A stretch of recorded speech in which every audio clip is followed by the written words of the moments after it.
ఒక చిన్న గ్రామంలో రాము అనేవాడు నివసించేవాడు. అతనికి పక్షులంటే ఎంతో ఇష్టం.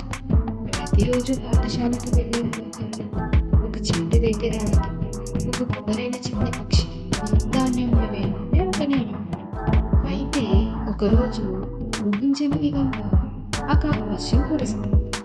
భారీ గాలులతో కూడిన తుఫాను చెట్లను ఊపేసింది. ఆ పక్షి ఊరి మీద పైకి వెళ్ళలేదు. అది చూసిన రాము వెంటనే నూనె తీసుకుని జాగ్రత్తగా చెట్టుపై పెట్టాడు. ఆ పక్షి ఆనందంగా తన ఒడ్డులోకి తిరిగి వచ్చి ఎంతో సంతోషంగా రాముకు ధన్యవాదాలు చెబుతుంది. కొన్ని రోజుల తర్వాత రాము అడవిలోకి వెళ్ళి దారి తప్పిపోయి చుట్టూ చెట్లు మాత్రమే కనిపించాయి. అతను భయపడిపోయాడు. ఈ దారి వెళ్ళాలైతే భయపడి నిలిచాడు. అప్పట్లోనే అనేక పక్షులు కలిసి కిలకిలలాడుతూ రాముకు దారి చూపించాయి.